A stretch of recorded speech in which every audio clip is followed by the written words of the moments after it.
A'udzubillahi minasyaitonirrajim. Bismillahirrahmanirrahim. Assalamualaikum warahmatullahi wabarakatuh. Alhamdulillahi wahda, wassalatu wassalamu ala rasulillah. Sahabat Fairy Channel rahimakumullah.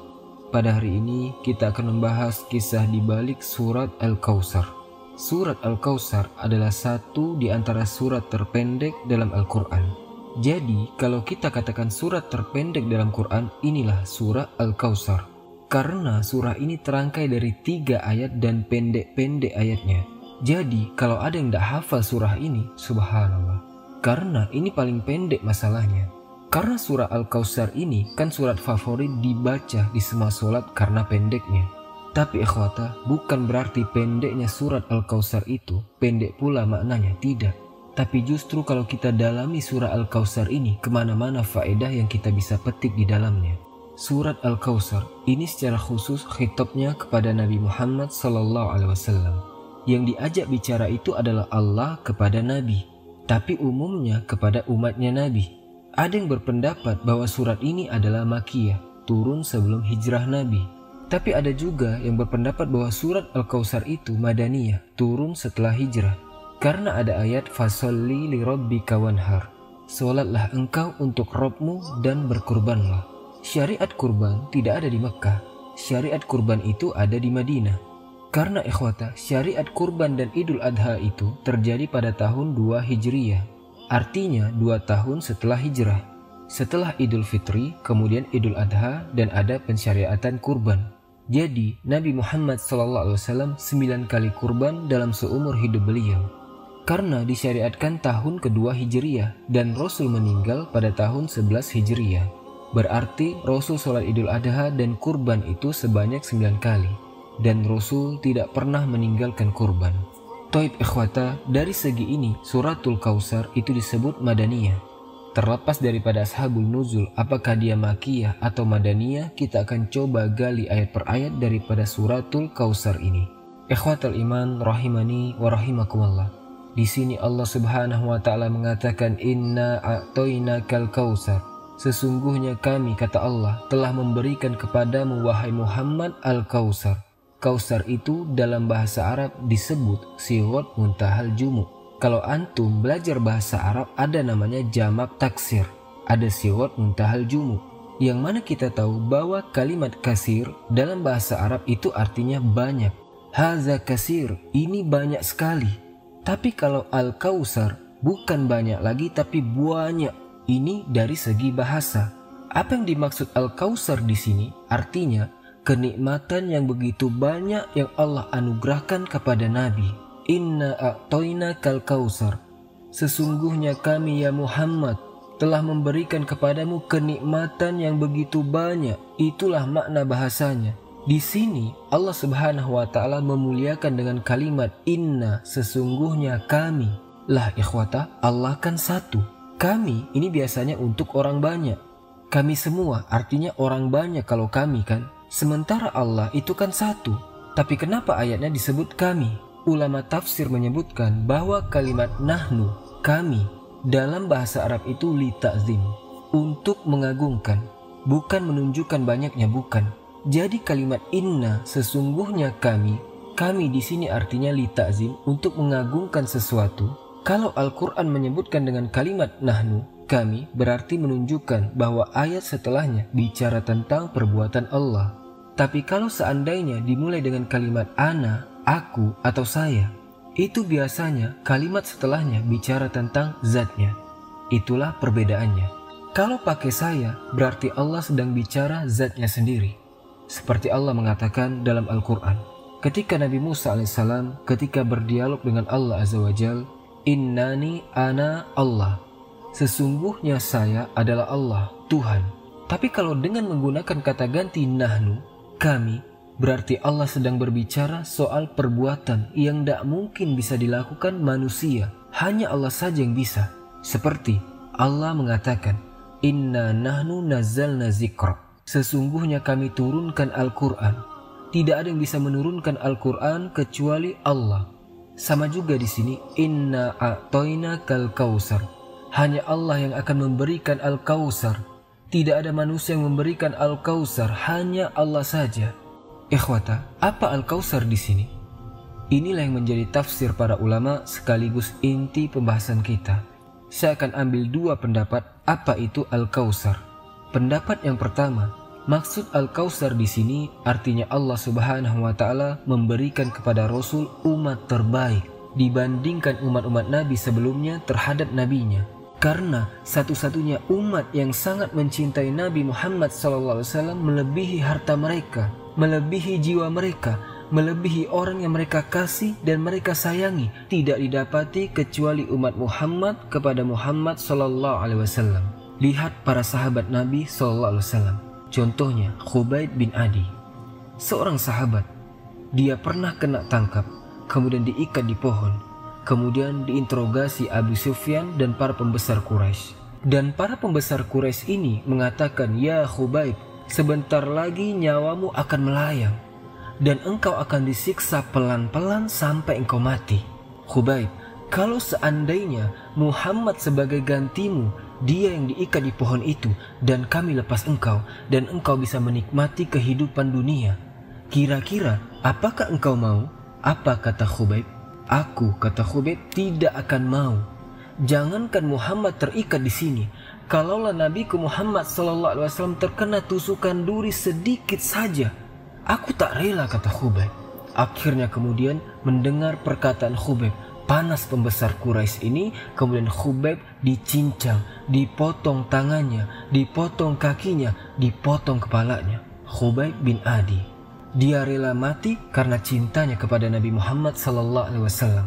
Bahkan ikhwata, ada sebuah hadis Urwah bin Mas'ud As-Saqafi, ia berkata bahwasanya Nabi Muhammad SAW itu apabila meludah, maka ludahnya ditangkap oleh sahabat kemudian diusap-usap ke wajah dan badan mereka. Tabarruk, mencari berkah. Tapi ini khusus ludah Nabi. Jadi ludah Nabi itu dijadikan tabarruk. Kalau Nabi SAW wudhu, itu bekas air wudhunya diperebutkan oleh sahabat, diambil berkahnya. Kalau Nabi ngomong, tidak ada yang berani ngomong. Pokoknya Nabi itu dihargai luar biasa. Dan itu belum pernah ada orang yang mengagumkan seorang Nabi melebihi para sahabat mengagumkan Nabi SAW. Dan itu adalah Al-Kautsar bagi Nabi. Itulah kenikmatan yang luar biasa bagi Nabi. Allah pilihkan sahabat-sahabat setia yang tidak sesetia sahabat Nabi Musa kepada Musa atau sahabat Nabi Isa kepada Nabi Isa. Lihat, kalau kita cerita kisah Bani Israel itu sampai ke orang-orang pilihannya, itu mereka terkadang tidak menghargai nabinya. Tapi sahabat Nabi kita Muhammad SAW tidak ada yang seperti mereka. Kalau Rasul mengatakan A, sami'na wa ato'na. Kalau Rasul mengatakan B, sami'na wa ato'na. Dan itulah kata kunci yang dimiliki para sahabat apabila Allah dan Rasulnya memerintahkan sesuatu. Sami'na wa ato'na. Kami dengar dan kami taat wahai Rasul. Dan ini nikmat luar biasa. Rasul diberikan sahabat-sahabat setia. Dari mulai beberapa orang di Mekah, kemudian berkembang di Madinah, akhirnya bisa mengalahkan kota Mekah, kemudian mengalahkan orang-orang Yahudi, kemudian akhirnya melebar, sampailah di rumah kita hari ini. Ini nikmat yang Allah berikan kepada Rasul. Jadi Al-Kautsar itu Allah pilihkan kepada Rasul umat terbaik, para sahabat Nabi SAW dan orang-orang yang mengikuti mereka dengan baik. Ikhwata, makanya kita lihat di zaman sekarang saja, jangan pernah singgung Nabi kita, maka akan bergerak umat Islam. Walaupun orang Islam ini tidak sholat, tapi kalau nabinya dihina, marah dia, pasti bergerak umat Islam. Kita sering mendengar di masyarakat kan, jangan coba-coba hina nabiku. Artinya apa? Bergerak umat Islam itu kalau dihina nabinya. Padahal mereka sendiri ada yang tidak pernah ikut sunnah. Kewajiban Allah saja tidak dilaksanakan. Tapi kalau disentuh nabinya, bergerak umat Islam itu luar biasa. Ini yang disebut Al-Kautsar namanya.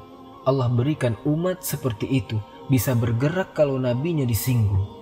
Ini penafsiran yang pertama. Al-Kautsar itu umat terbaik.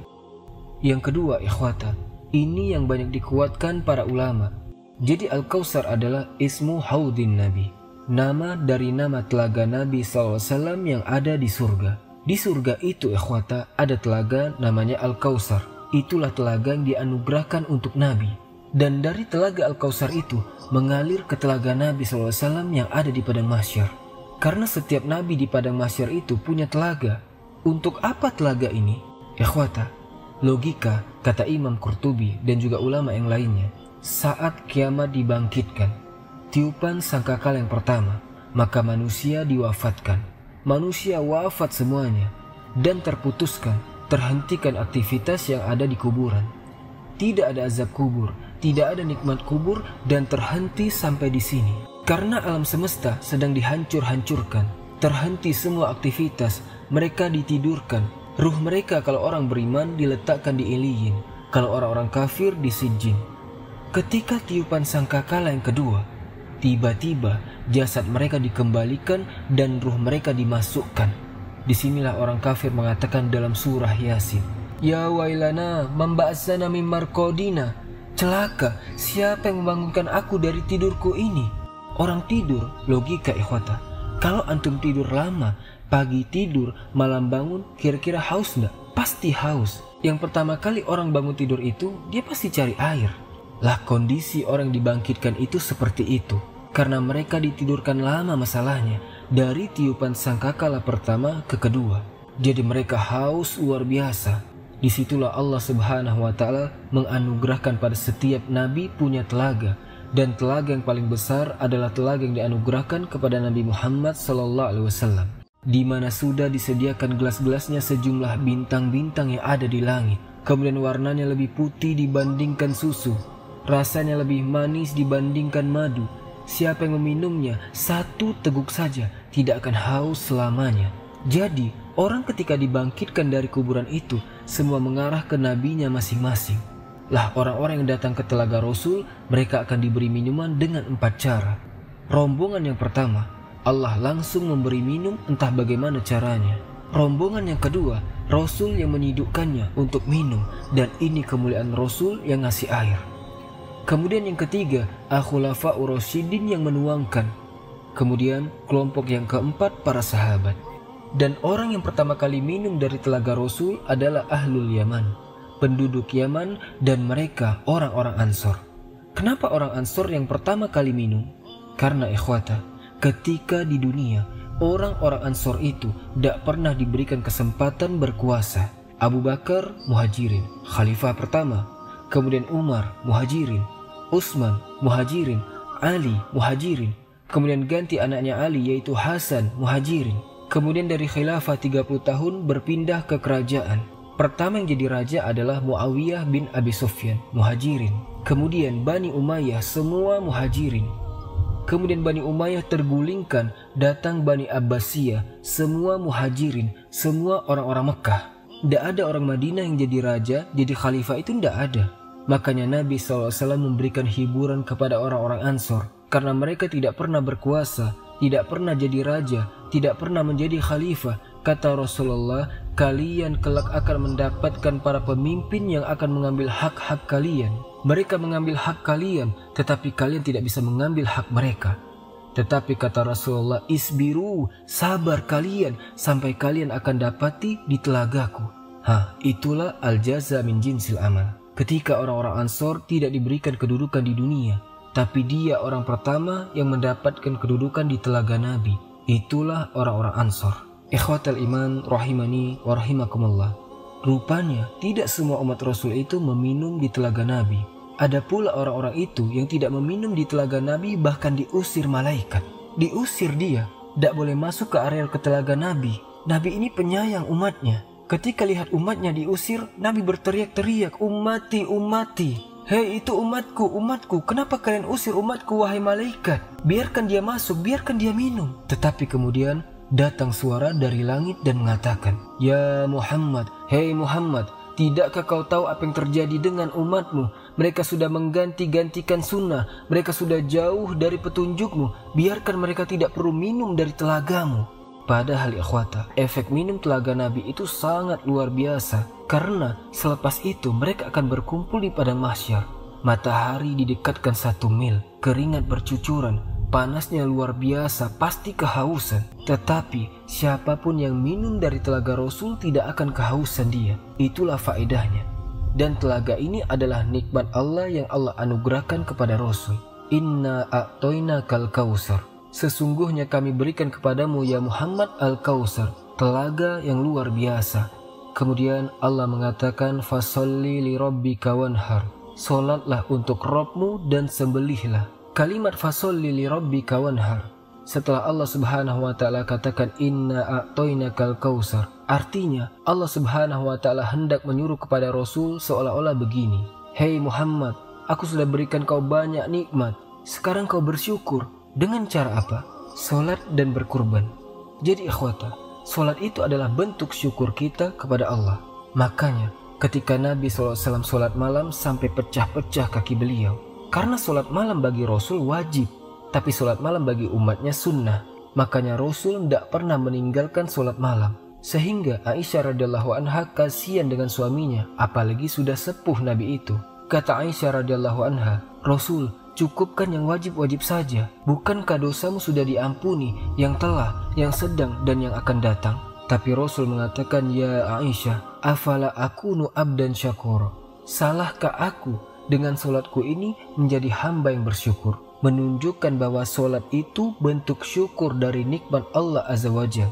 Jadi, kalau seandainya antum diberikan oleh Allah Subhanahu wa taala pekerjaan yang baik, gaji yang bagus, rumah dikasih, ada kendaraan, makan cukup, kemudian antum tidak sholat, kufur nikmat kalian. Allah hanya minta sholat. Sholat itu bentuk syukur kita, karena sholat itu menghubungkan kita dengan Allah. Makanya disebut sholat itu diambil dari kata silah, dan silah itu artinya tali, dan sholat itu disebut silah, silatun bainal abdi wa rabbi. Artinya tali yang menghubungkan kita dengan Allah, itulah sholat.